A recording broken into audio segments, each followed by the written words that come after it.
फिर क्यों बच गया? यही तो समझना। फिर क्या लगाना है? मिथ्या को मिथ्या करके जानो, ब्रह्म को सत्य करके जानो। ऐसी समझ वाले का आनंद अक्षुण हो जाता है, उसका आनंद कभी बिगड़ता नहीं। होवे प्रलय इस विश्व की, मुझको ना कुछ भी त्रास। अब नहीं सुनोगे तुम्हारी दुनिया की एक भी बकवास, हम लोग तो बहुत सुन लिया, मिथ्या है, सब मिथ्या। तुम खुद ही कूड़े में आग लगाना सीखो, कूड़ा बटोर बटोर के बैठ जाते हो आकर के। मौका मिले तो गुरु से बताएं अपना कूड़ा, क्या बताएं? कुछ नहीं, अज्ञान है, कल्पना में आता है तो अज्ञान में, अज्ञान है एक प्रकार का। क्यों नहीं रच? ब्रह्म ज्ञानियों को तो ऐसे ही देखा गया, वो बिल्कुल प्रेजेंट में रहते हैं। कल्पना में क्यों होता है? कल्पना में जो होना हो वो होगा ही, हो तो क्या बात है?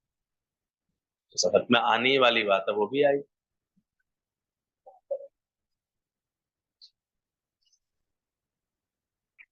विचार नहीं करोगे तो ये ज्ञान पल्ले नहीं पड़ेगा।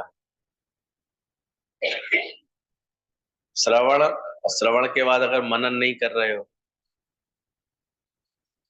श्रवण मनन फिर निध्यासन, जो ज्ञान के वचन सुने, तो ये बोला, ये ज्ञान सुनने में और समझने में 3 अंगुल का फर्क रह जाता है सबका।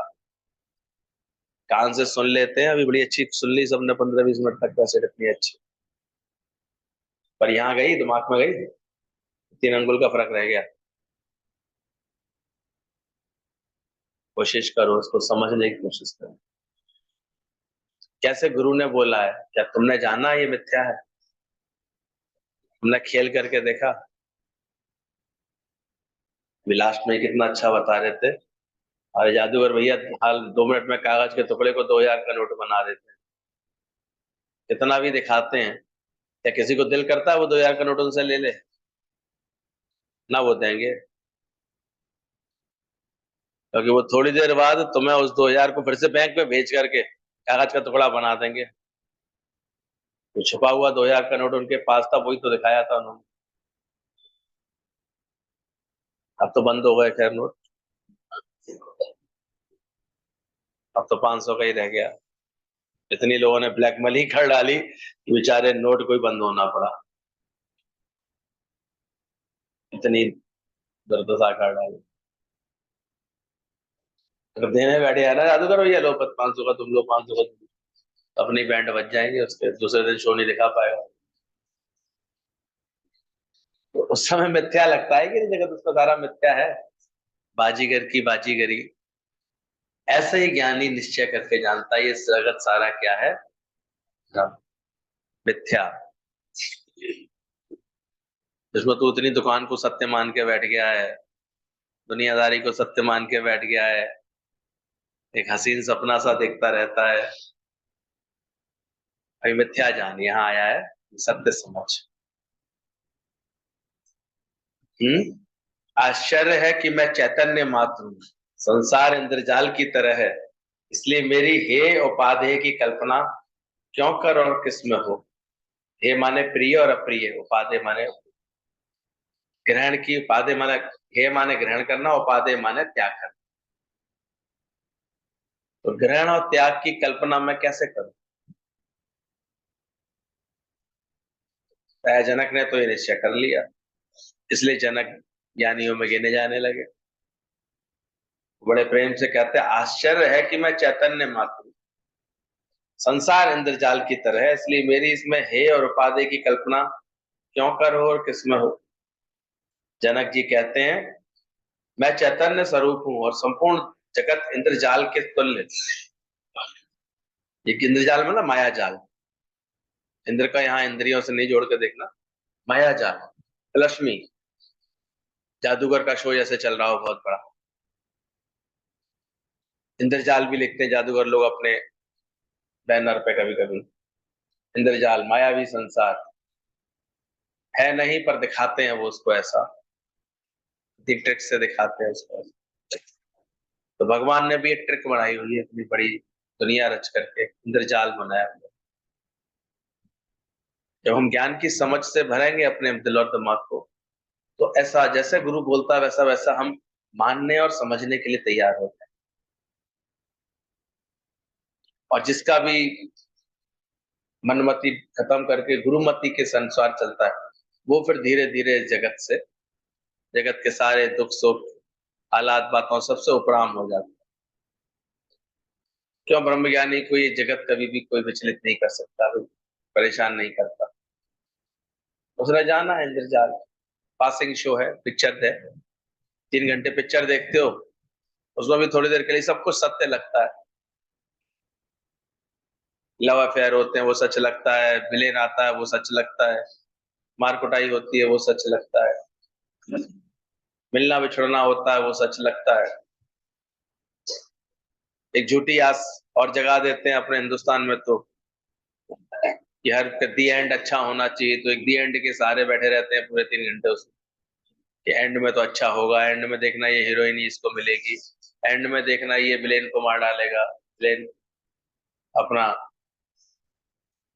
किसी तरह से जो जो है हीरो ही जीतेगा, दिखा देते हैं, तुम ताली बजा के लौटाते हो। एक स्टोरी और दिमाग में डाल लाते हो थोड़ी देर के लिए, इस चर्चा करोगे तो वही स्टोरी, फिर डायरेक्टर तुम्हारी ही स्टोरियों को ले लेकर के तुम्हारे जीवन की घटनाओं को, तुम्हारे राजनीतिक घटनाओं को, सामाजिक घटनाओं को, द्वेष की राग द्वेष की घटनाओं को ले लेकर के उन पर पिक्चरें फिर बना देते हैं,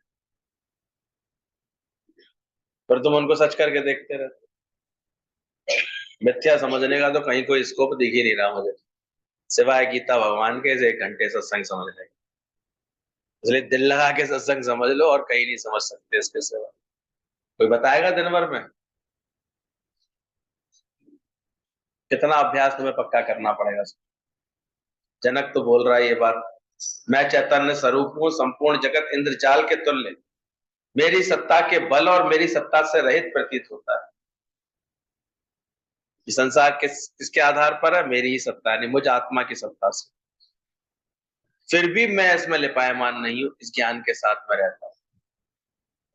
सकल के मध्य और सकल ते उदास। चूंकि जगत की अपनी कोई सत्ता नहीं है, इस वास्ते मेरे को भी किसी पदार्थ से भी किसी प्रकार का त्याग और ग्रहण की बुद्धि नहीं होती है। जनक ने अपने गुरु को अपनी मन स्थिति बताई कि अब मैं इस जगत में क्या तो त्याग करूं और क्या तो ग्रहण करूं, क्या पा जाने में मैं खुशी मानूं और क्या चले जाने में मैं दुख मानूं, किसके त्याग की कल्पना करूं, किसके ग्रहण की कल्पना करूं। विचार करना, अपने मस्तिष्क पर ये बोध लिखना अंदर में, क्या मानूं, तो कुछ स्थिर रहने वाला है ही नहीं। जब ये सब एक बाजीगर की खेल है, तो क्या मांगे इससे? जो मांग भी लेंगे, मिल भी जाएगा तो क्या जाएगा नहीं। तो सावित्री देवी मांग मांग करके अपने पति के शरीर को ले आई थी। बड़ी लोग बड़ा अमावस्या की पूजा करते हैं, बड़ा सावित्री का गुणगान करते हैं। है जिंदा उसका पति? यमराज से मांग लाई थी तो अब तक जिंदा होना चाहिए, कहां गया? कहानियों में भ्रमित होते रहते। लोगों ने धारणा बना ली हम ऐसे चलेंगे, ऐसे पूजा करेंगे, ऐसे व्रत रखेंगे तो आयु लंबी कर लेंगे। हो जाती है आयु लंबी? एक भी प्रमाण बता दो। जब जब जो जो होना है तब तब सो होना है। तो गुरु आकर के हमारी मिथ्या कल्पनाओं को, इन बातों को हटाता है। इतने करवा चौथ के व्रत रख लिए, फिर भी जब जिसको जाना है वो जाता है। गुर्दा घर जाकर के देखो, रोज कोई ना कोई जल रहा होगा, चिता जल रही, कोई गुजर रहा होगा, कोई जा रहा होगा। अपनी ही कल्पना से तुम कभी अपने को सौभाग्य कभी अभागे महसूस करते हो, कभी सधवा कभी विधवा मान लेते हो, क्योंकि ज्ञान नहीं है। ज्ञान के अभाव में ये रोना झीकना चलता रहता है, बड़ा दुख है बड़ा दुख है करते रहते। ज्ञान सुन रहे हो, समझ रहे हो, तो ज्ञान की प्रक्रिया में रहा करो। हमारे जीवन में ज्ञान सर चढ़ के बोले, सत्संग बोले, तुम भी बोल सको ऐसा कि अब मैं किस चीज के लिए, किस पदार्थ के लिए त्याग करूं, किसके लिए बुद्धि करूं, ग्रहण की बुद्धि रखूं। जो पुरुष जगत के पदार्थों को सत्य मानता है उसी की उसमें ग्रहण और त्याग की बुद्धि होती है। मैंने मिथ्या जान लिया, परिवर्तनशील है। जो दिखे सकल विनाशी, सब विनाश को प्राप्त होने वाला है ये। मनन करो, इसलिए श्रवण केवल नहीं, श्रवण के बाद क्या करो, अधिक से अधिक मनन। क्या बोला गुरु ने, कैसे बोला गुरु ने, गुरु ने ये आत्मस्थिति कैसे बनाई है, गुरु ने कैसे ये सच दिया है हमको, गुरु क्या प्रेरणा दे रहा है हमको, उसमें जीते जाओ तो तुम्हारे को भी लगेगा कि हाँ, ब्रह्म आनंद समान न दिखे कोई, धन माणिक लाख करोड़ रुपये मिल भी जाएगा तो क्या दे। इसलिए किसी मिलने का ना सुख मानता ज्ञानी, और ना ही कुछ चले जाने का कोई दुख समझता। देखो अंतःकरण को ऐसा बोध होता जा रहा है, सुनते सुनते, समझते समझते, गुरु की बात जब रोज सुनते हैं कहीं ना कहीं उसका प्रभाव तो पड़ना चाहिए। आवत तो हर्ष ना होए, और जावत तो कोई शोक ना होए, ये मूल मंत्र है ब्रह्म ज्ञान। ब्रह्म ज्ञान इसी को कहते हैं। तो तुम्हें चित्त की अवस्था ऐसी महसूस होने लगे अपने अंदर कि अब कुछ भी आकर के मिलता भी है, अगर इस प्रकृति है, प्रारब्ध है, शरीर का हिसाब किताब होगा, तो ज्ञानी को कोई हर्ष नहीं, जानता है। उसका मन अपने ज्ञान में, अपनी भक्ति में इतना लीन है। जैसे हनुमान जी को इतनी कीमती मोतियों की माला मिली, उन्हें कोई हर्ष नहीं हुआ, कोबल की ओर से तोड़ तोड़ के और देख रहे थे। लोग तो भड़क गए, अरे माता सीता ने इतनी कीमती माला दी है, अपने गले की माला उतार के दी है, रहेगा तो ये बंदर का बंदर ही, इसको इतना भी शऊर नहीं है, कर क्या रहा है इस माला के साथ, तोड़ के रख रहा है उसको, एक एक मोती को तोड़ तोड़ के देख रहा है, क्या देख रहा है आखिर इसमें। विभीषण को भी बुरा लगा, विभीषण वैसे तो भगत थे, लेकिन हनुमान जी का ऐसा आचरण उनको बड़ा व्यथित कर गया, परेशान कर गया। उन्होंने टोका हनुमान जी को, ये क्या कर रहे हो। बोले कुछ नहीं भैया, मैं ये देख रहा हूँ क्या इसमें मेरे सीताराम है, मेरे मेरे प्रभु उसमें है, मुझे तो नहीं दिख रहा है इसमें। बजा बजा के देख रहे थे कहीं राम का नाम तो नहीं। तो ताना मारा उनको, बोल तो बातें तो ऐसे कर रहे हो कि जैसे तुम्हारे तन में रामचंद्र जी हैं, सीता माता है। तो अपनी भक्ति के प्रमाण को कितना सुंदर तरीके से उन्होंने प्रमाणित किया, भरी सभा में ऐसा अपना सीना चीर करके दिखा दिया। ऐसे मत कह देना जिस दिन राम निकल गए तो मैं किसी काम का, तो मैं, मेरा शरीर ही नहीं है फिर से। राम बस रहे हैं इसलिए, इसलिए उनको आज भक्त सम्राट कहते हैं। तो जो ज्ञान को ऐसे हृदय में बसाता है, आत्मा की बात को, गुरु के वचन को, गुरु से इतना प्रेम करता है कि एक एक रोम रोम में गुरु बस जाता है उसका। अभी तो गुरु को लेकर के नहीं डावाडोल रहे, पक्का ही नहीं कर पाते बेचारे। लेकिन जब ऐसी भक्ति आती है, सर चढ़ती है, तो अपने आप उसके लक्षण ठीक हो जाते हैं, भक्ति के लक्षण दिखते हैं सब। फिर छूटा नहीं हनुमान जी से राम जी का साथ, फिर ऐसी ही सेवा मांगी जो और संग साथ मिले, ज्यादा मिले। अभी तो इतनी चतुराई आ जाती, कैसे भागना है, कैसे छोड़ना है, क्या करें, मन ही ऐसा। पागल मनवा देख तेरा साथी हो जाए। सत्संग सुनने की, समझने की इतनी चिंता नहीं है, 10:30 कब बज रहे हैं ये चिंता है। पूछो अपने आप, कांटा हिलने नहीं देती 10:30 के बाद।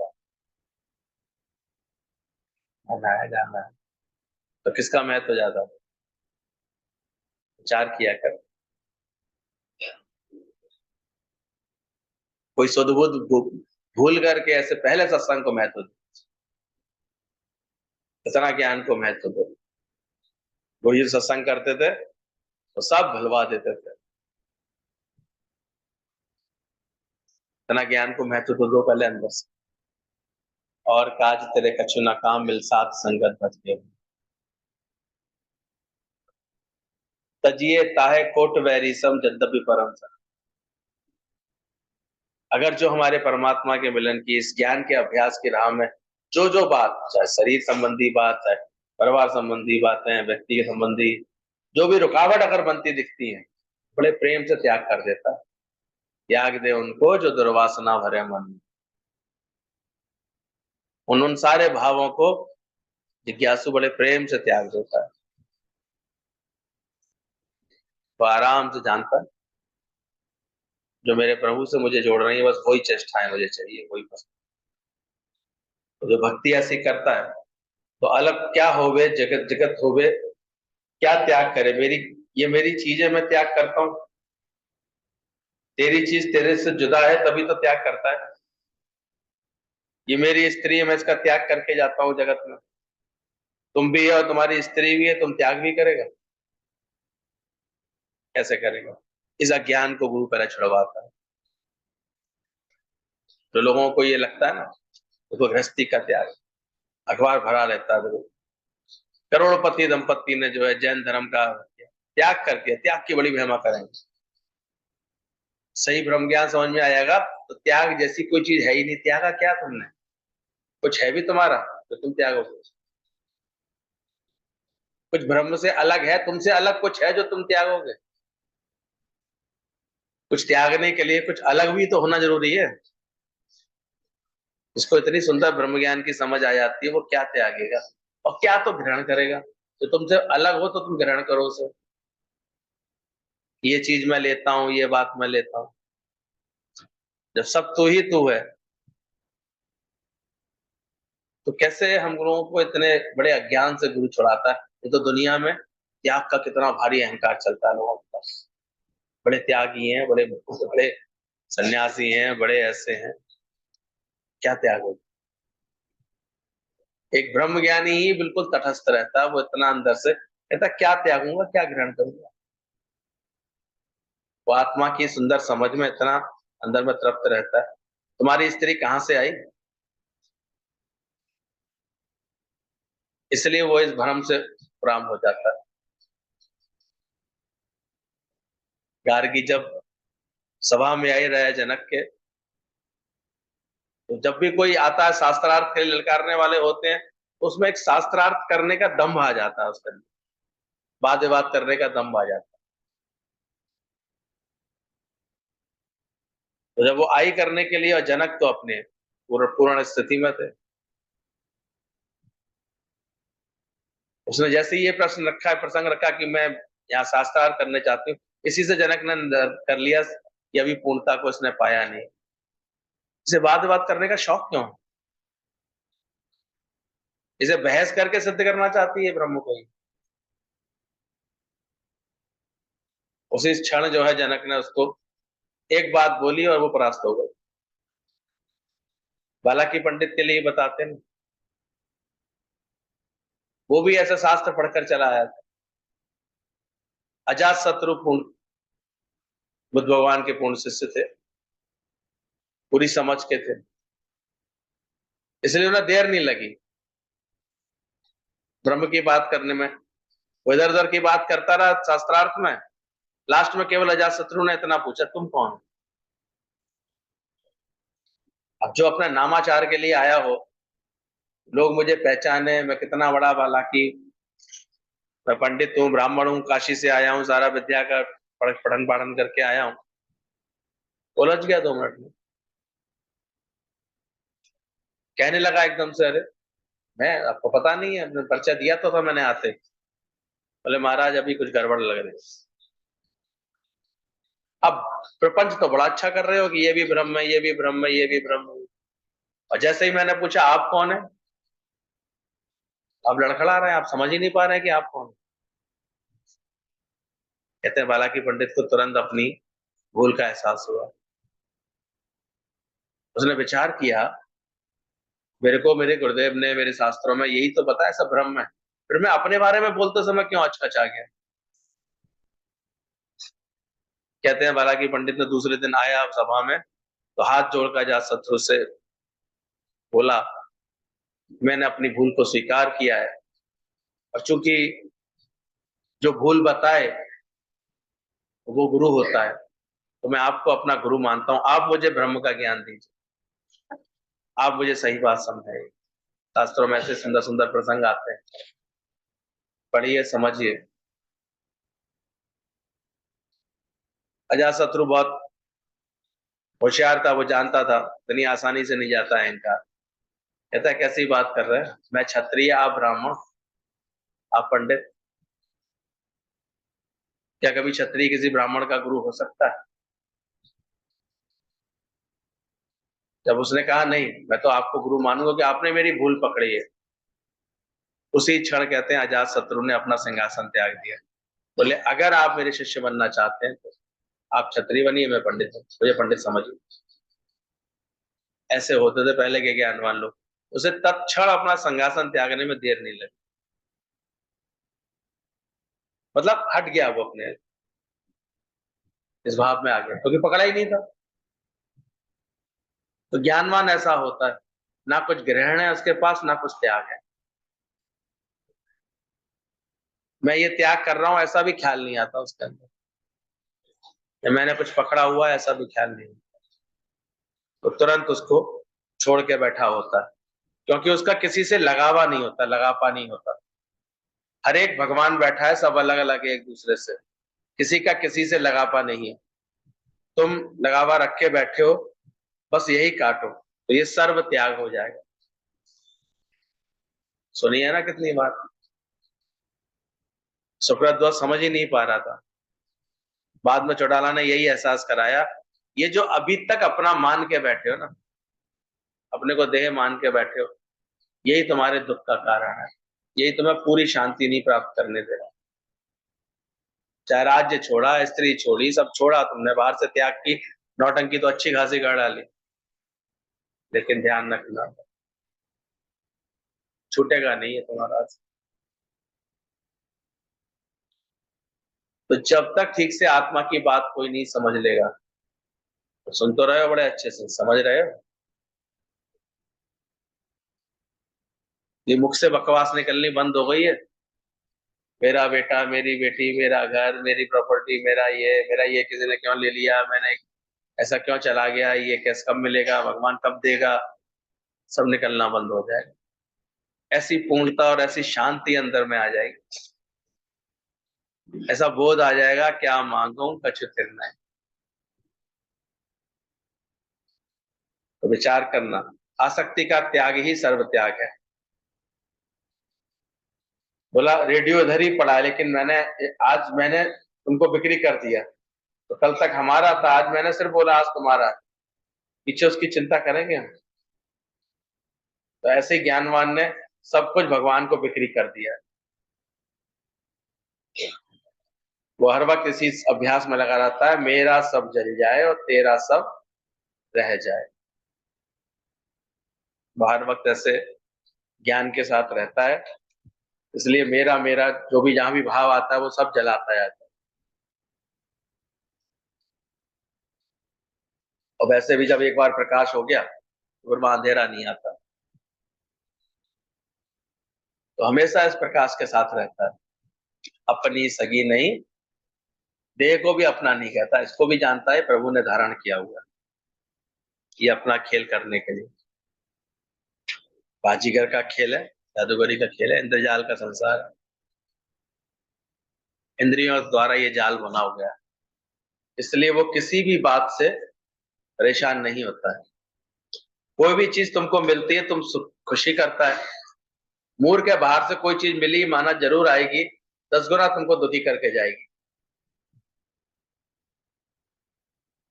इस अभ्यास में मन को लगाओ, कोई भी चीज मिली है तो वो छूटेगी जरूर। शरीर मिला है, छूट नहीं आता है। कोई पदार्थ मिलता है, छूटता है कि नहीं? ये मनुष्य क्यों सुख दुख के झूले में झूलता है? इसलिए। लेकिन जो ठीक से ज्ञान समझ लेता है, वो प्राप्ति के साथ ही साथ उसके बिछोड़े को भी जानता है। कहां से आया, कहां गया, है क्या, क्षणभंगुर है, पानी का सा बुदबुदा है। इसलिए क्या प्राप्त हो जाने पर वो खुशी करेगा। अंदर वाला जो खुशी के घूंट भरता है, कोई चीज मिल जाती है, आंखें चमकती है, मन ऐसे रीझता है, वाह रे रे आता है, वाह मजा आ गया, क्या चीज मिल गई, मेरा ये काम हो गया, मेरी ये बात हो गई। ज्ञान समझ में आ जाएगा ना, तो सब लगने बंद हो जाएगा। और कभी ऐसा नहीं लगेगा कि कोई चीज मुझे अप्राप्त है। कब मिलेगी भगवान, कैसे मिलेगी? मिला ही पड़ा, सब मुझे प्राप्त है, सब मुझ आत्मा से दूर थोड़ी है कुछ। ध्यान समझ नहीं आया हो ना सब लोग? किसी और काम के लिए आए हो? पक्का? अब मुझे विश्वास होना चाहिए, तो फिर समझ जाओगे तुम। समझ भी रहे होगे थोड़ा थोड़ा। खुशी होती है कुछ पाने पर? पूछो। ऐसा ब्रह्म ज्ञान गुरु सुना देता है कि फिर कुछ भी पा जाने की खुशी नहीं होती, कुछ भी छूट जाने का कभी कोई भय नहीं आता, गम नहीं आता। जब सुखों के सामान आते हैं तो समझदार ही भूल कर भी माया के कीचड़ में नहीं गिरते हैं। कुछ भी आके मिलता है, यानी क्या जानता है? देखो वाह वाह वाह, इसलिए यानी कि यानी कि सहज मुस्कुराहट रहती है, लोग समझते हैं खुश हो रहे हैं, शायद प्राप्ति हुई। उसके जाने पर भी उसे उतना ही आनंद रहता है, मिलने पर भी उतना आनंद है। वो एक ज्ञानवान स्त्री जब समुद्र के किनारे टहल रही थी रेत पर, अचानक उसे कुछ बहुत चमकदार सी चीज दिखाई दी। कुछ चीज चमकती है तो आकर्षित करती है निगाहों को। उसने उठा के देखा तो बड़ा सुंदर था। यानी ऐसा भी नहीं है किसी की सुंदरता की अवहेलना करे, किसी चमकदार चीज को देखे भी, ऐसे नहीं। क्योंकि वो उस सब में क्या देख रहा होता है, किसकी सुंदरता? उसने उठाया, देखा तो बड़ा कीमती बेशकीमती पत्थर था। समुद्र में से अनेक रत्न निकलते रहते हैं, तो निकला हुआ था। उसने झाड़ करके साफ करके उसे अपने पर्स में रख लिया। ये भी एक समझ होती है ज्ञानवान को, किसी चीज की बेकदरी नहीं करता। अगर कदर करने योग्य कोई चीज है तो उसकी कदर भी करता, फिजूल नहीं करता। एक कीमती चीज है, बेस्ट ऐसे पड़ी हुई है, उसकी कहीं सुंदर स्थान पर रख करके उसकी शोभा बढ़ सकती है, तो उसको स्थान जरूर देता है। अज्ञानियों को इतनी भी अकल नहीं होती। हम लिखते हैं गुरु के दर पर सब कितने सितारों की तरह क्यों जगमगाते। गुरु ने कदर की है एक। और अभी तो जहां संकीर्णता आ जाती है, जहां अहंकार आ जाता है, वहां कदर नहीं कर पाते। लेकिन गुरु के दरबार पर हमने ऐसे बेशकीमती ऐसे सब कुछ चमचमाते देखा। कदर की पहले गुरु ने हमारी, हमारे अंदर की धूल मिट्टी को हटाया, झाड़ा पहुंचा, साफ किया। और जो एक एक के अंदर आत्मा की सुंदरता, उसको तो प्रकट करता है। क्यों दादा का दरबार इतना लहलाता है? इसलिए तो लहरा। अब आगे जो लोग इस बात को नहीं समझेंगे, उनके दरबार में कोई चमक नहीं आएगी, ध्यान रखें, भले सत्संग खूब कर रहे होंगे। तो तुमने आत्मा करके ही नहीं देखा, भगवान करके ही नहीं जाना, तो कैसे तुम कदर करोगे किसी? उस स्त्री ने भी ऐसे प्यार से कदर करके उसको रख लिया। इत्तेफाक से एक व्यक्ति और बैठा हुआ था वहां, ये सारा खेल देख रहा था। उसने कहा है मैडम रुको। रुक गई एकदम से, ऐसे हाथ फैला रहा था। दरिद्रता थी उसके ऊपर, तो उसको लगा शायद इसे कुछ आवश्यकता है मुझसे, कुछ लेना चाहता है। जब आदमी हाथ फैलाता है तो लगता है ये भिक्षा मांग रहा है, चलो। उसने निकाल के 150 रुपए से उसके हाथ पर देने चाहे, बोले ना ना ना, वो नहीं, वो दो जो तुमने अभी इसमें रखा है। वो स्त्री मुस्कुराई, समझ गई इसने देखा हुआ है कि मैंने कुछ उठा के रखा है। उसने प्यार से निकाला और उसके हाथ में दे दिया। वो भी मुस्कुराती रही और वो भी देख करके मुस्कुरा रहा था। उसको बहुत कीमती पत्थर था, नीलम पत्थर था, इतना बढ़िया। उसने दे दिया, उसने ले लिया। वो कहता जानती हो ये क्या है? स्त्री मुस्कुराती है, हाँ। और चलने लगी। बोले क्या तुम ये मुझे देती जा रही हो? बोले हाँ, तुमने मांगा, मैंने तुम्हें दे दिया। बोले पता भी है कितना कीमती है? बोले सब पता है, बेशकीमती पत्थर है, करोड़ों की कीमत का है। बोले तुमने ऐसे ही दे दिया मुझे? बोले क्यों? बोले अभी तो ऐसे ही था। तब उस व्यक्ति ने उसको नमस्कार किया, बोले धन्य है। ये समझ होती है ज्ञानी की। मिला कैसा था? वो भी चीज मिलती है, कैसे मिलती है? जन्म मिल गया अचानक ही किसी रईस के यहाँ, किसी सेठ के यहाँ, तुमने कुछ पुरुषार्थ किया? नानी लेके आई टंक भर के कपड़े, अब लत्ते और सोना चांदी जेवर बचपन से मिलना शुरू हो जाता है। ऐसे ऐसे बेचारे आजकल तो बच्चे भी बड़े मुश्किल से हो रहे हैं।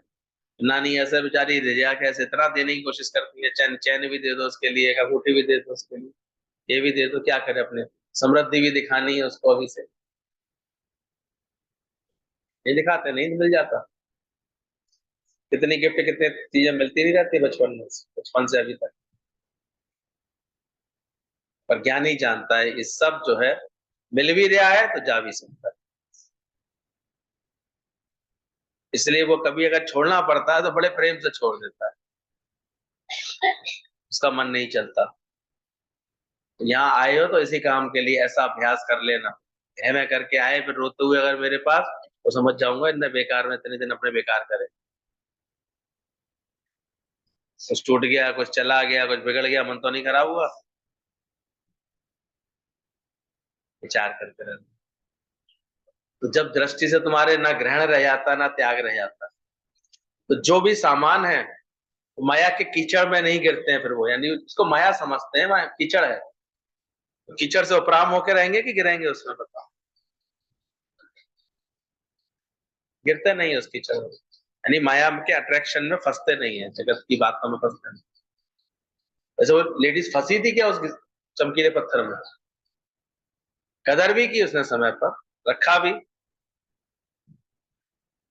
बोला तुम्हें ज्यादा जरूरत है, तुम रख लो उसको, देने में भी इसको देर नहीं लगी। तो ऐसे ही वो सारे सामानों सुखों के सामान आते भी हैं उसके पास, तो समझदार भूल करके भी माया के कीचड़ में नहीं गिरते हैं। उनकी रहनी ऐसी होती है जैसी संतों ने कही है।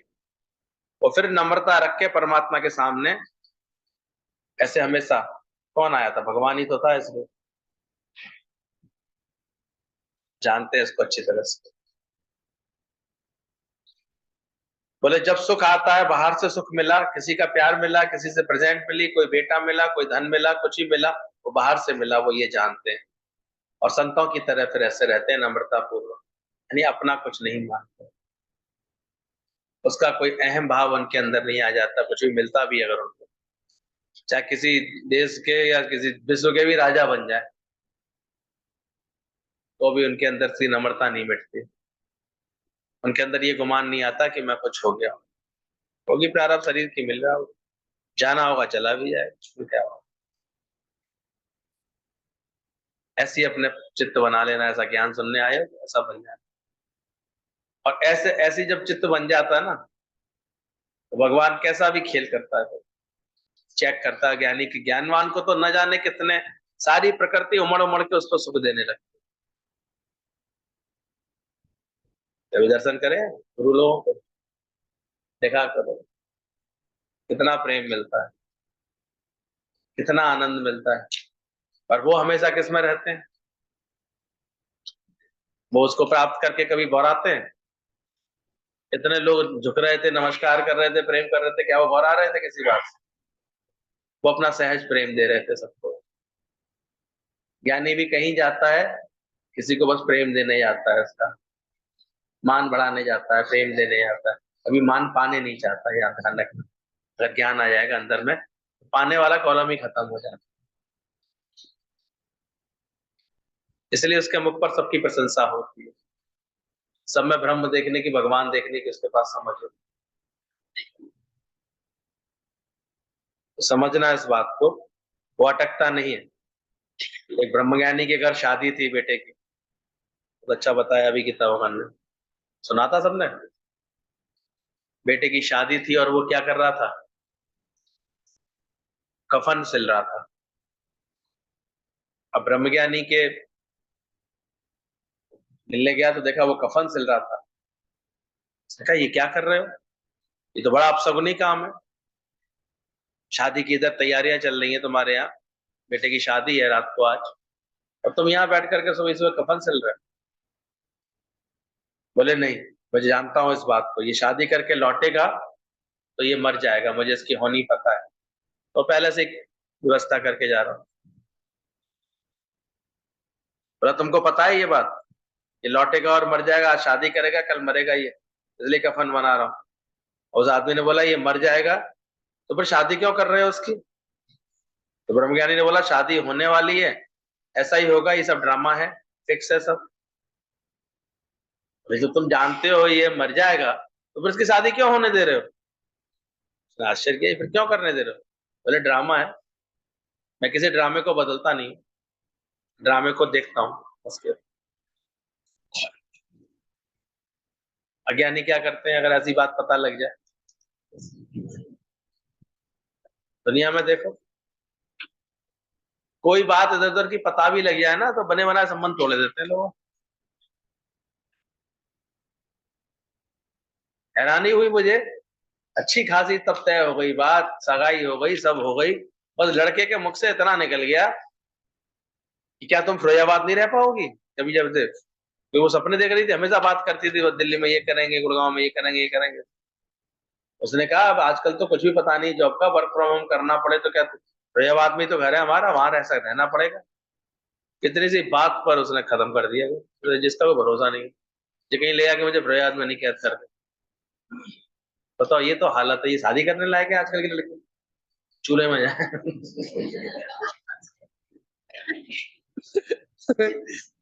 इतनी बदमिजाजी, हद हो गई भाई, मैंने जब सुना ये बात, नहीं बिल्कुल ही हद है। कैसे आजकल के दिमाग खराब है सोचो। रहा होगा कभी सीता माता के पास ये संस्कार की जहां नाथ रख देंगे, जहां रख गया पति वहां खुश रहे, आजकल तो ऐसा है ही नहीं। शर्त है आजकल तो, प्यार क्या है, शर्तें हैं, बातें हैं,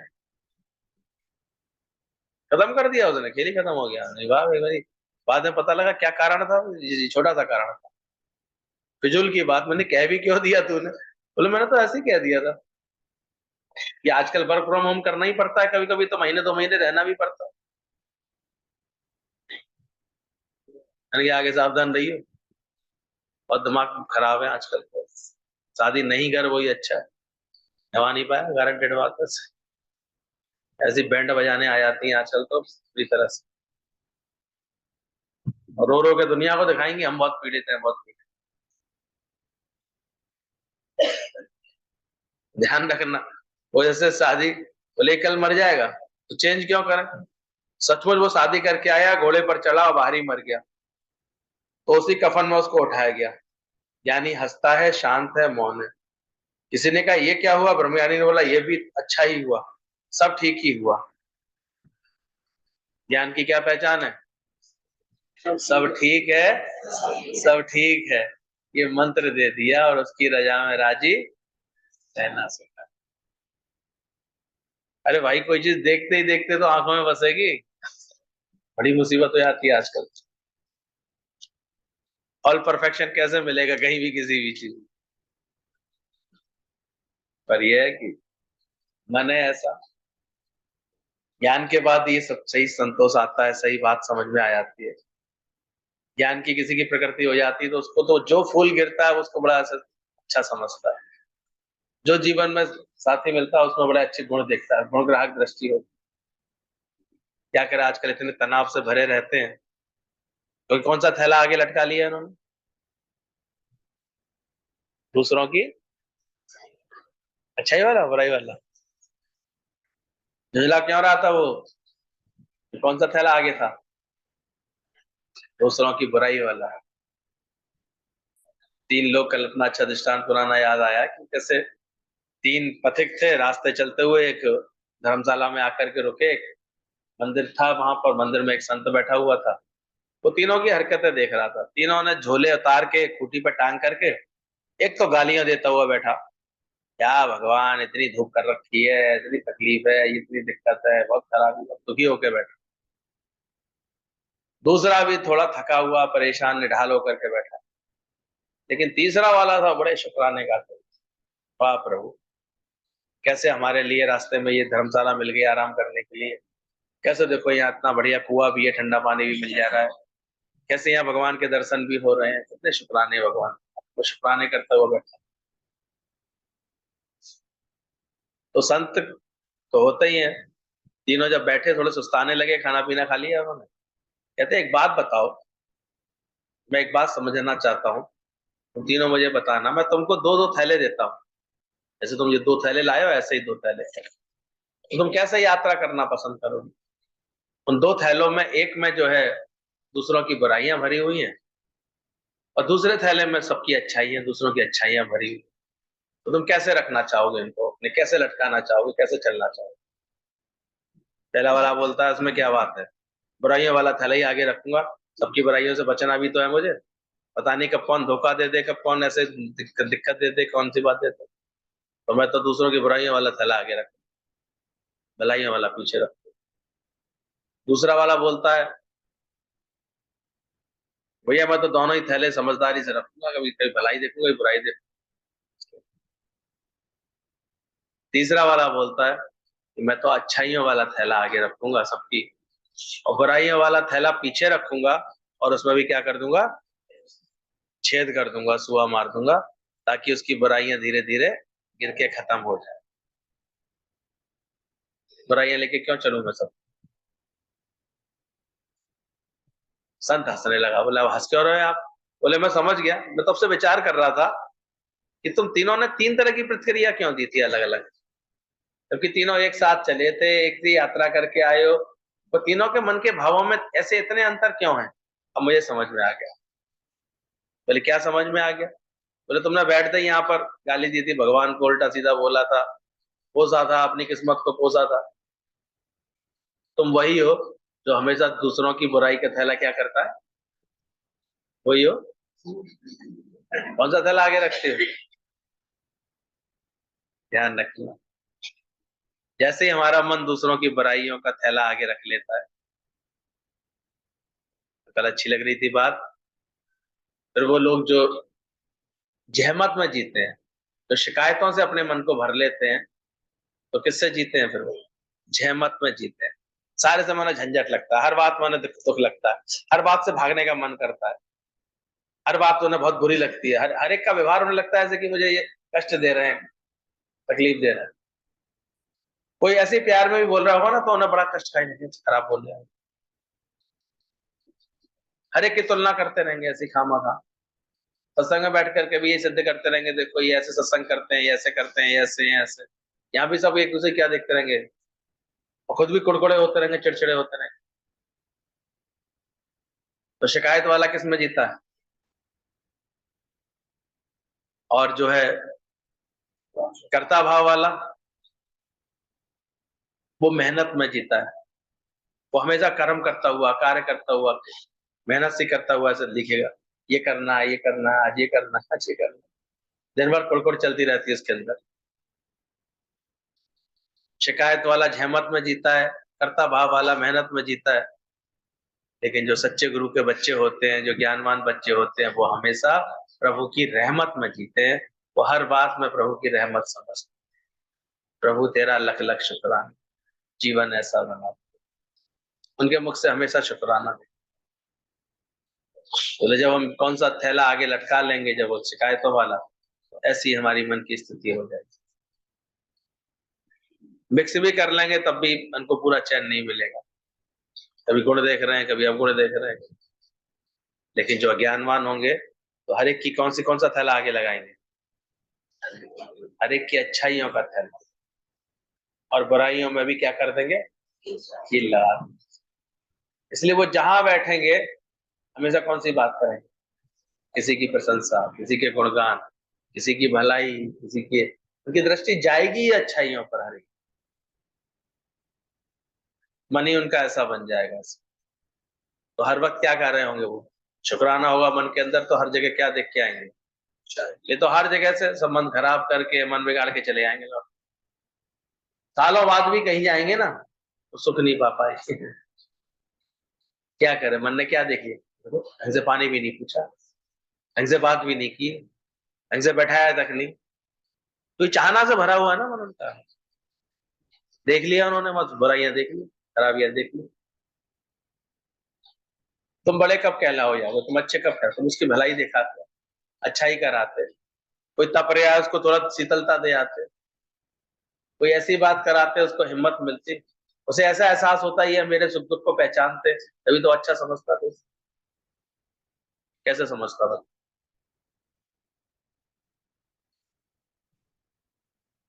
इसलिए बदलो, ज्ञान को आचरण में लगाओ, ढालो, नहीं तो कोई फायदा नहीं मिलेगा।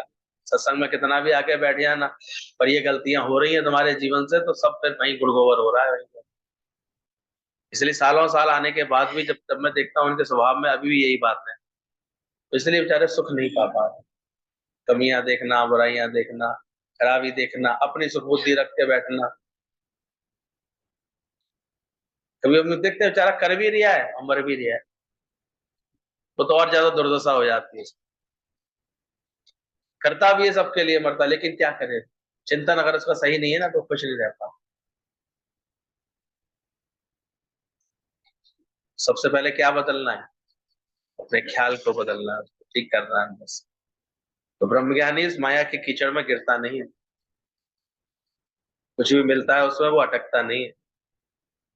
और सचमुच में जब बहू आई इसके घर में, वो ससुर के पैर पड़ी, बोलती है मुझे गुरु की तलाश थी, आप मेरे गुरु हैं और आप मुझे ज्ञान दीजिए। अपने ससुर का ऐसा जब उसने स्वभाव देखा, ऐसा व्यवहार देखा, इतना उसको समता भाव में देखा पुत्र के मरने के बाद भी, उस बहू भी ऐसी ज्ञानवान थी, ऐसे संस्कार वाली थी, उसको ऐसे ही ज्ञान की जरूरत थी। तब उसने बोला ये ड्रामा था, इसी ड्रामे के अनुसार इस बहू को मेरे घर में आना था और इसको मेरा जो है मुझसे ज्ञान प्राप्त करना था, अपना जीवन सफल करना।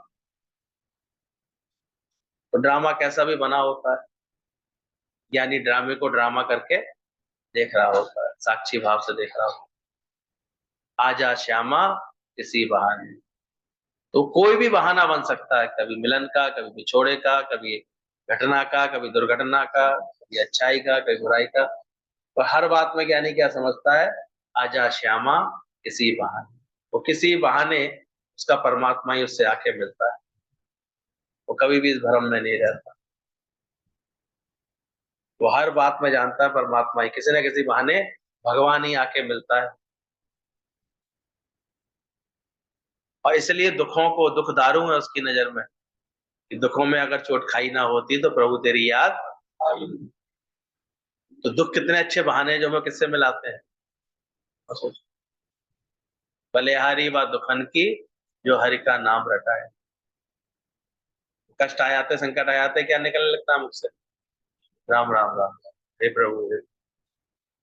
वो अच्छे हुए कि नहीं हुए? तो किसी बहाने से भगवान मिलता है, गुरु मिलता है, ये भी देखना हमेशा कोई बहाना बनेगा। कोई घटना घटी जीवन में तो सत्संग के लिए किसी ने झुकाव दिया, कोई बहाना बनाना, आजा श्यामा किसी बहाने। अब वो बात हमारे लिए थैंक्स करने वाली है कि उसका दुख मनाने वाली है? ये अगर ऐसी घटना नहीं घटती जीवन में, वे सत्संग की सुध लेते? ये तो शुक्र है, दुख पड़ा, कोई हालत पड़ी, परिस्थिति पड़ी, मेरी भूमि ऐसे भुरभुरी हुई, तो कम से कम गुरु ने ज्ञान का बीज तो डाला। तो आजा श्यामा किसी बहाने, भगवान किसी भी बहाने आकर के मिलता है। किसी ना किसी ज्ञानी के लिए ना सुख है ना दुख है, वो सुख भी मिथ्या समझता है, दुख भी मिथ्या समझता है। वो सुख में हर्ष नहीं करता, और कोई भी चीज दुनिया में नहीं है ग्रहण करके खुशी हो उसको, इसलिए वो अंदर से जानता है सुख मांगा तो दुख आगे आवा। अभी कौन सा दुख भगवान ने बनाया है तुम्हारे लिए जो वो भेजेगा, तुम दुखी होएगा? इसके बाद जो सुंदर समझ दी उसको भी जरूर समझ लेना। तुम्हारे घर में कोई बीमार होता है तो तुम सब दुखी होते हो। बेवकूफ है कि कौन है बीमार जो याद कराओ, बीमारी है ही नहीं, तुम काहे के लिए अपने को बीमार समझता है? पहले तो यहीं से बेवकूफी शुरू हो जाती है। तो तुमने अपने अंदर कौन सी धारणा पाली? मैं कैसा हूं? मैं बीमार हूं। यहीं से गिरावट शुरू हो जाती है। पहली बेवकूफी अपने को देह मान करके मैं बीमार हूं ये मानना शुरू कर दे। तुम आत्मा में रहो, ओम बोलो उसी को। ये थोड़े टाइम के लिए दुख सुख सबके शरीर पर आता है, तुम काहे के लिए घबराते हो उसी? लेकिन तुम खुद ही इधर जो बैठा है सब घबरा देगा, उसी को भी घबरा डालेगा। तुम भी घबराएगा, अभी क्या करूं, अभी क्या करूं, अरे डॉक्टर को लाओ, ऐसा करो, ऐसा करो। दादा बोलता है कि जितना तुम डॉक्टर में विश्वास है उतना भगवान में विश्वास है, कि भगवान को जिस रूप में आना होगा वो आ जाएगा। तो चल करके आएगा, अपने आप ही खबर आई किसी के मुख से कि ऐसा भी हो जाता है, ऐसे भी। तो ज्ञानी का विश्वास किस में ज्यादा है? डॉक्टर में नहीं उसका। सब डॉक्टर को भी क्या जानता है? भगवान का रूप। इसलिए वो नहीं भड़बड़ाता डॉक्टर के पास जाने की। अज्ञानियों के पास तो बाप रे कितनी मुसीबत है। उन्हें डॉक्टरों पे ऐसा, भगवान का नाम तो लेके 4 दिन भी नहीं सुना जाता, सत्संग सुन के सुन ले। इस डॉक्टर से अपॉइंटमेंट लिया, आज इसकी कॉन्फ्रेंस मीटिंग फिक्स है, आज इसके पास जाना। ऐसा पैसा तो ऐसा बर्बाद करता है दिमाग में उसके। उसे विश्वास ही नहीं है कि अंदर भगवान ने वैसी सारी शक्तियां रखी हुई, और जिस दिन भगवान को जरूरत होगी वो आप ही आप दिलवा मिलवा देगा, ऐसे करवा देगा। लेकिन क्या करें, वो दिमाग ही ऐसे खराब रखता है। दादा बोलता है जितना तुम डॉक्टर में विश्वास है उतना भगवान में तुम्हें विश्वास है। घर में किसी को कोई बुखार आता है तो तुम डॉक्टर के पास जल्दी भागता है, क्यों नहीं बोलता भगवान को बुलाओ? ये दादा की समझ थी। तुमने उस वक्त अपने मन को भगवान से जोड़ा, किसमें विश्वास रखते हो? और जिन्होंने भगवान में जोड़ा होगा, भगवान की लगन में रहे होंगे, उनके पास हमने देखा डॉक्टर खुद चल के अपने आप कहीं ना कहीं से प्रकट हो जाता है। एक डॉक्टर अपना अनुभव बता रहे थे, किसी कॉन्फ्रेंस में जा रहे थे और रास्ते में गाड़ी उनकी ऐसे खराब हुई, आंधी तूफान इतना जोर का आया, भटकते भटकते किसी की झोंपड़ी में पहुंचे वो। और पहुंचे तो वहां एक लेडी जो है मूर्ति के आगे बैठी पूजा कर रही थी, और उसने बताया कि ऐसे ऐसे मेरी गाड़ी भटक गई, मैं थोड़ी देर यहाँ बैठ सकता हूँ, गाड़ी खराब हो गई है, ठीक करानी। तो कहते हैं कि बैठी तो वो लड़के को देखा उसने, तो लड़के को ऐसी बीमारी थी जिसका इलाज वही डॉक्टर कर सकता था कि पूरी इंडिया में। तब उस डॉक्टर ने भी हाथ जोड़े भगवान के, बोले समझ गया तुम्हारी आस्था को, तुम्हारे विश्वास को। कैसे मेरा जो है फ्लाइट कैंसिल कराई, मैं गाड़ी से दौड़ा, और गाड़ी को भी रास्ते में मौसम खराब कराया तुम्हारे भगवान ने, और मुझे इसी कुटिया में पहुंचाया। तो तुम चिंता नहीं करो, भगवान जब ये चाहता ही है मेरे से इलाज हो, भले तुम्हारे पास कोई व्यवस्था नहीं है, कोई बात नहीं, तो इसका इलाज होगा। तो वो क्या नहीं कर सकता, क्या नहीं करा सकता? उनको इतना विश्वास है भगवान पर।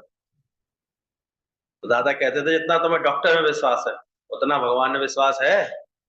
क्यों डॉक्टर साहब, इसमें विश्वास ज्यादा करना है? आप तो डॉक्टर के कहे को सत्य समझ लेते। डॉक्टर क्या जाने क्या क्या शरीर में क्या हो रहा है, अंदर बैठा भगवान क्या नहीं कर सकता, अंदर की पॉजिटिविटी क्या नहीं ठीक कर सकती। आखिर तो कोई ना कोई बहाना बनता ही है शरीर का। इसलिए जो ज्ञान की समझ ले लेते हैं वो जीते जी इतने शुक्रगुजारी में भगवान के रहते हैं, इतने भगवान के विश्वास में रहते हैं, उनका आनंद एक सेकंड के लिए भी नहीं बिगड़ता है, खत्म नहीं होता है। आ जाओ आ जाओ, डरो नहीं। एक कुर्सी दे दो आंटी को जरा। कोई बात नहीं, खराब हो गई। दल जी इधर दे दो, कुर्सी दे दो इनको।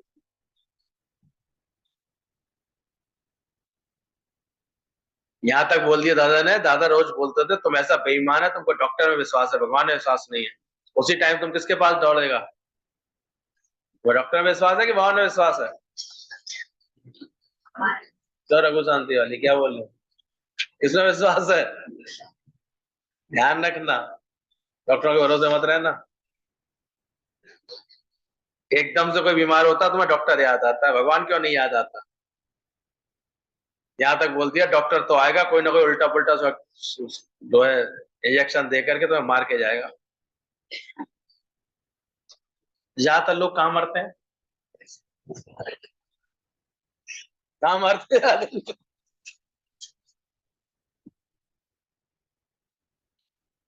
हॉस्पिटल से आप आ नहीं पाए, बच नहीं पाए। कोरोना में कहाँ जा करके मरे? डॉक्टर ने मारा या तारा? बताओ। उससे अधिक विश्वास हमको भगवान में रखना है। वो चाहेगा तो वही डॉक्टर, यानी ये विश्वास रखना है कि वो चाहता है तभी डॉक्टर भी कुछ कर पाता है। और जो अच्छे डॉक्टर होते हैं ना, कभी उनको कुछ बोलो ना, थैंक्स बोलो, तो कहता नहीं, उसकी मर्जी थी। डॉक्टर्स को भी ओथ दिलाई जाती है, सबसे पहले अपने कागज पे RX लिखते हैं, ये मैं नहीं लिख रहा हूं दवाई, ये वो परमात्मा मेरे को निमित्त बना करके लिखवा रहा है। पर इतना अहंकार रहित कोई डॉक्टर हो तो फिर तो बात ही अलग है। तो ना तो तुमको ये अज्ञान रखना है, ना किसी को अज्ञान में डालना है किसी बात में। वो नहीं चाहेगा तो नहीं होता। लुकमान हकीम की दवा इतनी फेमस थी, कहते हैं हकीम जी की दवा मिल जाती थी तो सब ठीक होते थे। लेकिन एक बेगम का इलाज जब राजा करा रहा था तो उसकी तबीयत बिगड़ती जा रही थी, उसके दस्त और उल्टी दस्त बंदी नहीं हो रही थी। तो डॉक्टर ने कहा, लुकमान ये क्या बात है, तुम्हारी दवा का असर ही नहीं हो रहा। तो लुकमान हकीम ने बड़े भाव से बोला, प्रेम से बोला, बोले नहीं राजन, ऐसी बात नहीं, दवा में तो देखो अभी भी इतना असर है, नाली में डालूंगा नाली का पानी रुक जाए, मेरी दवा में इतनी करामात है। लेकिन इसके शरीर का नहीं रोक रहा है कि उसका अभी हुक्म नहीं। जब हुक्म होता है तभी मेरी दवा भी काम। तो जो समझदार होते हैं वो ये बात जानते हैं। जब भी कोई मरता है, पिछाड़ी को बड़ा डॉक्टर आके उसको मार के पीछे जाता है दरवाजे से। अभी एक आदमी बोलेगा बड़ा डॉक्टर आया था, क्या बात है, फिर दूसरा बोलता है हाँ इंजेक्शन लगाया हो, वो मरा ही पड़ा था। सिर्फ बड़ा डॉक्टर आया, बाकी पिछाड़ी को थोड़ा सा जो सांस चल रहा था वो मार के खत्म करके चला गया। और ये है कि डॉक्टर का पेशा ऐसा है, कोई जो है उस पर केस वेस नहीं चलाएगा, लगेगा ये बचा ही रहे थे, डॉक्टर साहब बचा रहे थे। किसके भरोसे चल रही हो आजकल? ध्यान रखना, डॉक्टर चक्कर में ज्यादा नहीं पड़ना। लेकिन दुनिया वाले तुम्हें मारना चाहेंगे तो कहाँ ले जाएंगे पकड़ पकड़ के? समझ रहे ना, इसलिए सावधान होकर चलना। पहला विश्वास भगवान का, ये कर देते। जो डॉक्टर आएगा तुमको मारने के लिए, जीवित करने, जियाता तो भगवान है। तुम भगवान को छोड़ के एकदम सामने जो डॉक्टर है उसके ऊपर तुम एतवार करता है। तुम अभी दूरदृष्टि नहीं है, तुम्हारी छोटी बुद्धि है। अभी ज्ञान से बड़ी सही दृष्टि बनाओ और हमेशा विश्वास पहले किस पर रखो। दादा ने यही बोला, डॉक्टर से अधिक तुम्हें भगवान पर विश्वास है। भगवान पर विश्वास जाता है तुम्हारा।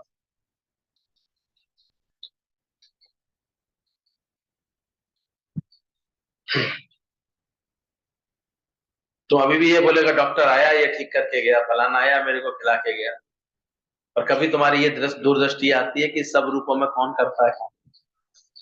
बस ये समझ रख। ऐसा नहीं डॉक्टर के पास जाना नहीं है, लेकिन किस भाव से जाना है? भगवान के, ये जान करके इस रूप में भगवान ने अगर प्रेरणा आई है किसी के मुख से या अपने अंदर से भी, उसकी वजह से आप देखोगे वो अपने आप ही तुमको ऐसे मिलवाएगा, अपने आप ही उसके लिए बात बनेगी, अपने आप ही किसी के सामने तुम्हारी बात निकलेगी, किसी के सामने से बात आएगी, और अपने आप होगा। तो कौन कर रहा है इलाज? तो तुम्हारा विश्वास किसमें अधिक होना चाहिए, कि डॉक्टर में? ये ज्ञान रखो।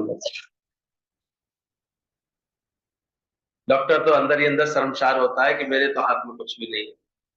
मैं कहूँ ये कईयों को इंजेक्शन लगाता हूँ मर जाता है, और लास्ट में ये चीज तो बहुतों के संग होती है। उसके अंत समय का समय होता है और डॉक्टर कहता है आप कुछ नहीं कर सकते। क्या कर सकता है? उसके इंजेक्शन में ताकत होती तो जिंदा कर देता, उसकी ट्रीटमेंट लाइन में ताकत होती तो जिंदा कर देता, ठीक कर देता है।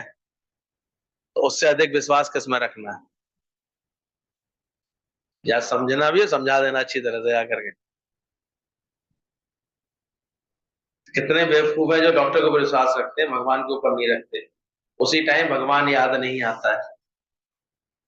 तुम बोलेगा बस ये बीमार पड़ा, जल्दी जाओ डॉक्टर के पास, जल्दी चलो डॉक्टर के पास, डॉक्टर के पास ले चलो, डॉक्टर के पास ले चलो। पगला आते हैं, इस डॉक्टर को दिखा रहे, डॉक्टर अपना दिमाग ठीक नहीं किया जा रहा, और क्या करे, आदत पड़ गई है ऐसे। एक सिंपल सा शरीर थोड़े से अपने सही आचरण से, सही समय से उठने, खाने पीने, संयम से वो अपने आप ही ठीक होता है। वो नहीं कर पाएंगे। आप देखा, नेक नेक बात पर डॉक्टर के पास भागते, नेक नेक बात, और डॉक्टर को भी पता है बस आ जाए। जैसे कोई थोड़ा पैसे वाला आया था उनके पास, पहले तो कमीशन सेट है उनके, तो तभी टेस्टिंग करानी है उन्हें। मेरा तो 2 महीने पहले भी तो कराई थी, नहीं नहीं फिर करानी पड़ेगी, 2 महीने बाद कम आए। बिल्कुल वेल एस्टेब्लिश्ड है ऐसे डॉक्टर, बिल्कुल एकदम से।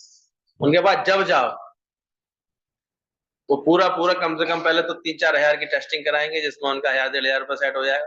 अपनी वो फीस लेंगे वो पूरी पूरी, और उसके बाद कहेंगे हाँ दवाइयाँ ठीक चल रही, यही खाते रहो।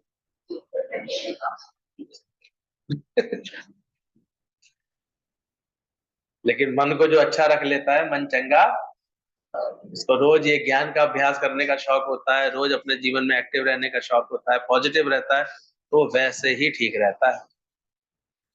अहंकार मत करना, मैं तो दवाई नहीं कभी खाती, एलोपैथी नहीं खाती, और सब पर अहंकार तोड़ेगा भगवान, ध्यान रखे। केवल खुश होकर के रहना, जीना सीखना, उस पर विश्वास रखना सीख।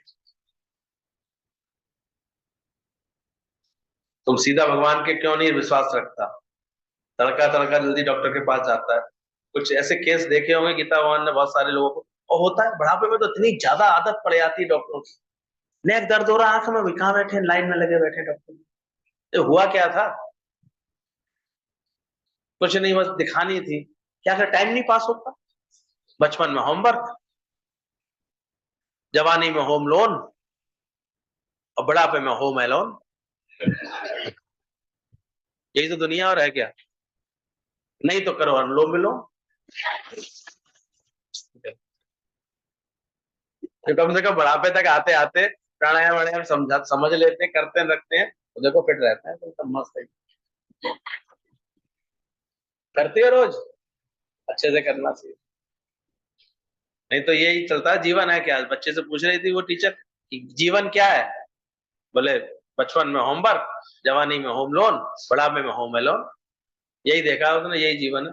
पिताजी को घर की चिंता करते हुए, बचपन में होमवर्क की मार पड़ते हुए, और बुढ़ापे में बुढ़े अकेले बैठे हैं, कोई काम ही नहीं है, अकेलापन सता रहा है, ये सता रहा है। इसलिए सबसे बचना है तो कहाँ जाओ? सत्संग में आके बैठ जाओ, ज्ञान की महफिलों में आके बैठ जाओ। रोज ये सत्संग समझ लो, नहीं तो भाग भाग के डॉक्टर के पास भागना पड़ेगा। ये सब डॉक्टर, ये वकील सब निमित्त मात्र है, ये हिसाब किताब लेने देने वाले हैं। तुम ड्रामे को सच समझ के उसी दिन डर जाता है। इसलिए किसी के बीमार होने पर, किसी होने पर, अभी ये डरना, एकदम से रिएक्शन ना,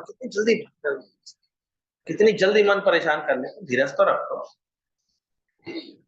नेक्स्ट अपना खान पान सही कर, उठना बैठना सही कर, गर्दन को रोज ऐसे घुमा, हाथों को ऐसे ठीक कर, तो एक्सरसाइज के नाम पर कुछ नहीं, भाग डॉक्टर ठीक कर लेगा वो अच्छे से।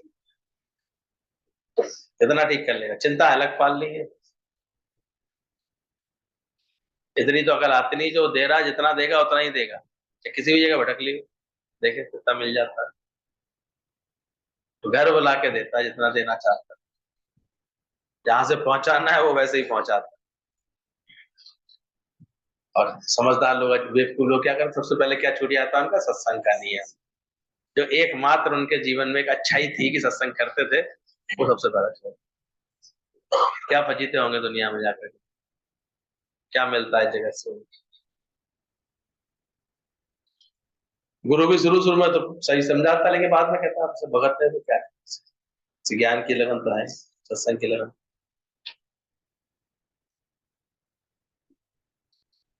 तुम भी धीरज रख के बैठो, और पावर ऑफ अटॉर्नी दे दो भगवान को, लिख के दे दो कि तुम जो करेगा उसे मैं राइट समझूंगा, ठीक समझूंगा।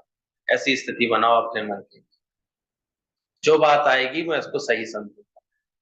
हालत आए मिट ना पाए मन की, हर बात में ज्यादा दादा का जो शुक्र मनाते। अज्ञानी अधीरज होकर के भागता है, ये अधीरज होने की निशानी होती है, घड़ी घड़ी भाग। नहीं तो दादा का अनुभव था, लोगों को लगता था दादा को दिखाएं डॉक्टर, वो नहीं कभी यार। और डॉक्टर से कभी पूछता था, डॉक्टर कैसे हो, बेटर देन यू। तो डॉक्टर अभी कहता था फिर आए काहे को, लाया नहीं हूँ, लाया हूँ, इनसे पूछो क्यों लाया। ये जानते हैं ऐसे अंदर।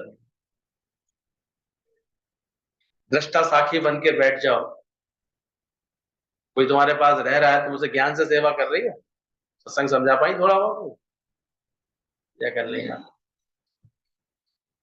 सत्संग की समझ हम दे पाए किसी को, इसको शरीर से उपराम कर पाए तो वो ठीक हो जाएगा, जी भाव हट जाए उसका, वो अपने आनंद स्वरूप को पहचान ले, अपने आत्म स्वरूप को पहचान ले, क्या करें। चतुराइयां बहुत है दुनिया में। तो साक्षी बन के बैठ जाओ एक कुर्सी पर, ये जो नाटक हो रहा है उसे देखते चलो, उसमें इंटरफियर मत करो, राइट राइट करके बोलो हमेशा। ऐसा क्यों हुआ, ऐसा क्यों नहीं हुआ, ये अज्ञानियों के शब्द हैं, हमारे अंदर से निकलते तो नहीं है। क्या है, ऐसा क्यों हो रहा है, ऐसा क्यों नहीं हो रहा है। जो नाटक के हर दृश्य को बड़े अच्छे से देख रहा है वो नहीं निकलता ऐसा। ज्ञानी कुछ कभी नहीं बोलता है कि ऐसा क्यों हुआ, ज्ञानी बोलता है होता ही कुछ नहीं है, तीनों कालों में जगत है ही नहीं, जगत के बारे में बोले क्या, इतना मौन हो जाता है। किसको बोलूं, किसको दूं, किसकी शिकायत करूं, किसको रॉन्ग समझूं, किसको रॉन्ग, ये बात समझने की है। ज्ञानी को ये समझ है कि किसको बोलूं, किसको उल्हाना दूं, किसकी शिकायत करूं, किसको रॉन्ग समझूं, किसको राइट समझूं। वाह, ज्ञानी कैसे सोचता है ही कौन जो किसको समझूं। जब भी मैं ही तो हूं तो मैं किसकी शिकायत करूं। मैं ही में रहो तो अच्छा ही है, नहीं तो झगड़ा ही है, जेड़ा ही है, लड़ाई सारा दिन करते रहो। हर समय तुम्हें किसी न किसी बात का भय सताएगा, डर सताएगा, ये लगेगा कि ऐसे कर रहे हैं, ये गलत कर रहे हैं, ये ठीक नहीं कर रहे हैं, सब जहमत है। मैं अपने प्यार पर, दादाजी ने क्या करते हैं, वो अपने ज्ञान की स्थिति बना के बैठे हैं, उनके ज्ञान पर दुनिया रीझ के आती है उनके पास, कि तुम्हारे अच्छा भजन गा लेने पे तुम्हारे पास आएगी। कितने दिन अच्छा, बहुत अच्छा भजन गा लोगे प्रैक्टिस करके, कितने लोग पूछेंगे, बताओ जरा। कुछ भी बहुत अच्छा कर लो लेकिन तुम्हारे पास ज्ञान नहीं है, फिर तुम कौन सा थैला लटका लोगे बार बार, तो कहां से तुम्हारे को अंदर में आनंद आएगा। ज्ञानी के मन ऐसी समझ लेके चलो अंदर से, तुम अपने से ही फिट नहीं हो तभी तो दूसरे से फिट कैसे होएगा। जो अपनी आत्मा से फिट नहीं है वो सारी दुनिया में फिट क्या हो जाएगा क्या। जो भगवान करेगा तुम बोलेगा ठीक है सब ठीक है, जो अपने से फिट हो जाएगा पहले अपनी आत्मा से, वही फिर सारी दुनिया से फिट हो पाएगा। तो पहले फिटिंग किससे करो, अपनी आत्मा में फिट हो जाओ, अपने आत्म ज्ञान में फिट